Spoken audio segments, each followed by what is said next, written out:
Écoutez, Sichot Chelek Yud Zayin, 5e Sicha sur Vaïkra. Dans notre paracha, on parle du cas d'un Kohen Gadol, un grand prêtre, qui fait une faute, involontaire bien sûr, et qui doit apporter un certain sacrifice. De la même manière, le Nassi, c'est-à-dire le chef du peuple juif, le roi, lui aussi on parle de son sacrifice quand il a commis une faute par inadvertance.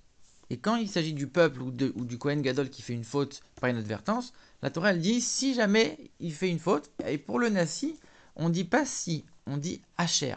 Et Asher, c'est un mot qui est inhabituel. On n'a pas l'habitude d'employer ce mot-là. Normalement, ça ne veut pas dire ni si, ni quand. Ça veut dire, bon, c'est que le chef qui va fauter. C'est comme la suite d'une phrase qui existe déjà. Donc c'est pas du tout un mot qui est habituel. Et donc Rashi va dire, si la Torah a employé ce mot de Asher, c'est la même racine que Ashré. Ashré ça veut dire heureux. Et Rashi nous dit, ça veut dire heureuse est la génération qui a un chef qui est capable d'avouer ses fautes, qui met son cœur à faire pardonner ses fautes.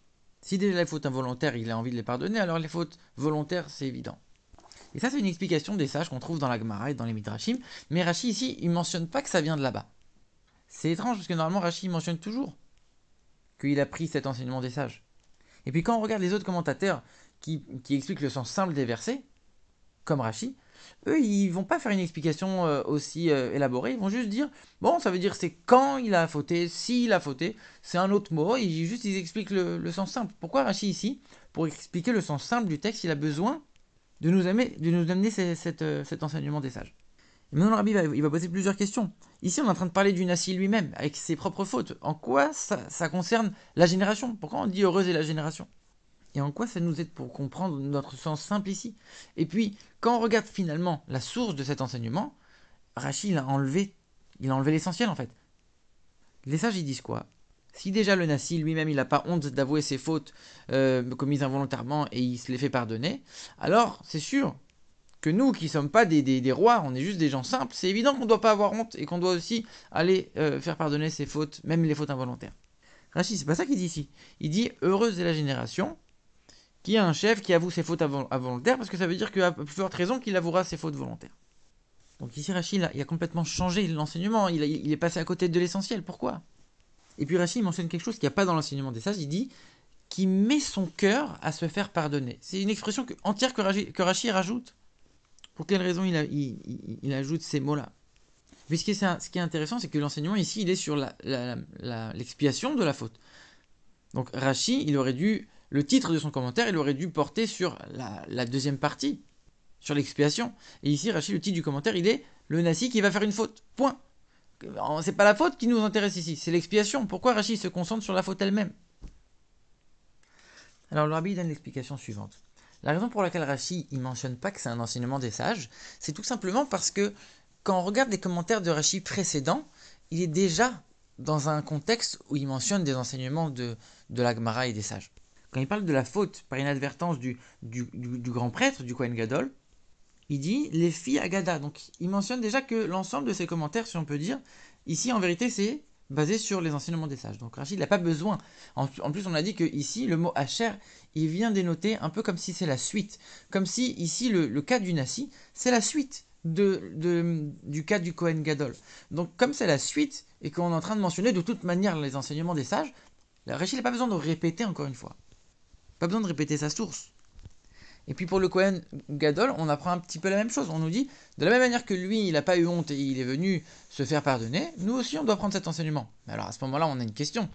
Pourquoi la Torah ne vient pas nous apprendre ça pour le Kohen Gadol et qu'elle attend d'arriver au cas du Nassi, un peu après, pour nous apprendre cet enseignement? Et la question est encore plus forte parce que le Kohen Gadol, quelque part, il est beaucoup plus séparé du monde que le roi, que le Nassi. Parce que le Kohen Gadol, il est enfermé au Beth Amikdash, il sert Dieu, il est dans la sainteté, il rentre dans le Kodesh HaKodashim, il est dans les endroits les plus saints du Beth Amikdash, il est complètement coupé du monde. Donc lui, qui est dans une sainteté 10 fois plus élevée que nous, et même encore plus que le roi d'une certaine manière, il devait apporter un sacrifice qui va sortir à l'extérieur des trois camps, c'est-à-dire à un endroit où tout le monde va le voir traîner son sacrifice pour se faire pardonner. Et lui, il devait montrer, j'ai pas honte, et quand même, je vais aller me faire pardonner, faire expiation. Donc nous, a fortiori, on doit prendre cet enseignement. Et si la Torah, elle nous apprend que quand le Nassi, lui, il fait une faute, la Torah, elle met le mot Hacher, c'est pour nous apprendre autre chose. Le fait que il doit pas avoir honte, nous on doit pas avoir honte, on doit faire comme eux, on l'a déjà appris avec le Kohen Gadol. On l'a appris de manière très forte même avec le Kohen Gadol. Donc quand maintenant tu viens m'apprendre le cas du Nassi, qui lui aussi va se faire pardonner, c'est pas pour m'enseigner que moi je dois pas avoir honte et je dois aussi aller faire tchouva et apporter un sacrifice. Ça je l'ai déjà appris avec le Kohen Gadol que je dois pas avoir honte. Mais si la Torah elle vient m'apprendre quelque chose pour le Nassi, c'est quelque chose d'autre, quelque chose de nouveau. Et c'est pour ça que Rashi vient amener un commentaire particulier. Et en vérité, c'est ce commentaire de Rashi et les réponses à certaines interrogations qu'on a posées, elles se trouvent dans le titre que Rashi va mettre. Rashi va mettre un titre qui concerne la faute. A priori, ici, on n'aurait pas dû se concentrer sur la faute, mais ici, Rashi met l'accent sur la faute elle-même. Et dans son commentaire, il rajoute une expression entière par rapport à la Gemara. Il rajoute l'expression de dire que il va mettre son cœur à se faire pardonner par Dieu. Donc en vérité, ici, Rashi vient nous apprendre quoi?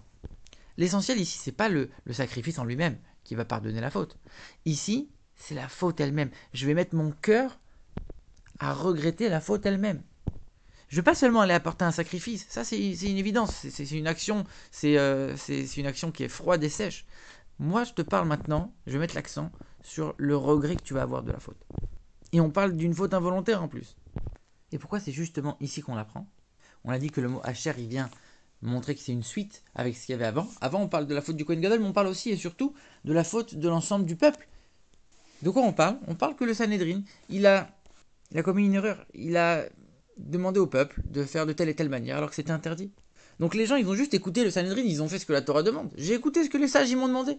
Qu'est-ce qu'on veut de moi maintenant? On veut que j'apporte un sacrifice, que je me fasse pardonner? J'ai rien fait de mal. J'ai juste écouté les sages. Pourquoi tu voudrais que je m'en veuille et que je regrette? Et justement ici, la Torah elle vient t'apprendre un enseignement pour te dire, regarde, le Nassi, même une faute qu'il a faite par inadvertance, il n'avait pas envie de le faire, il n'a pas fait exprès, il va aller et regretter. Donc ça, c'est un enseignement, c'est pour ça qu'on dit heureuse est la génération, un enseignement pour toute la génération, pour tous les juifs. Pour nous dire, oui, le regret que le Nassi va avoir de cette faute-là, qui a été commise même sans faire exprès par inadvertance, sans le savoir, il a un regret, il a un vrai remords de ça, il va nous imprégner, nous aussi, que même quand on va avoir un cas de faute par inadvertance, on doit éprouver le même regret et le même remords pour la faute elle-même. Et c'est pour ça que ça, on l'apprend justement pour le Nassi et pas pour le Kohen Gadol. On aurait pu l'apprendre aussi pour le Kohen Gadol, mais la différence, elle est dans leur rôle à tous les deux. Le Kohen Gadol, il est là pour pardonner les fautes du peuple. Il va recevoir les sacrifices du peuple. Il va expier les fautes du peuple. C'est son rôle. Donc lui, on parle d'un peuple qui faute. Donc on ne peut pas dire sur une génération qui faute, Ashrei, heureuse. Donc c'est pour ça que ça déjà on le met, c'est sûr on le met dans le Nassi. Dans le Nassi, il est en train d'insuffler à cette génération le fait de ne même pas pouvoir commettre même une faute par inadvertance. Tellement on fera attention. Alors que le Kohen Gadol, il est là pour finalement, bon, t'as fait des fautes, viens, je te pardonne, allez, viens. En vérité, leur différence de rôle, elle est beaucoup plus profonde que ça. Le Nassi, qui est finalement le roi, il est là pour montrer, je suis au-dessus, c'est moi qui impose la loi. Donc il insuffle une certaine crainte. Il est là pour représenter sur terre la crainte de Dieu. Alors que le Kohen Gadol, le grand prêtre, il est là pour dire, ne t'inquiète pas, moi je suis là pour te pardonner. Je suis là pour te faire le sacrifice korban en hébreu, ça veut dire t'approcher de Dieu. Il est là pour représenter l'amour de Dieu. L'amour de Dieu qui va te pousser à faire un sacrifice, à faire la volonté de Dieu. Alors que la crainte de Dieu insufflée par le roi, elle est là pour t'empêcher de transgresser des choses qui sont négatives. Maintenant, le rabbi s'arrête une seconde sur le fait qu'on est en train de parler d'une faute involontaire. C'est pas que quelqu'un il a fait quelque chose de négatif volontairement. Mais finalement, de manière très fine, le rabbi explique que si on a commis une faute involontaire, si du ciel on nous a laissé quelque part rentrer, tomber dans cette faute, c'est que on a une certaine part de responsabilité et on explique dans les livres de Chassidut que l'âme animale, elle s'est renforcée et on l'a laissée se renforcer. Elle s'est renforcée au point qu'on en arrive à commettre une faute, même si c'était qu'une faute seulement involontaire.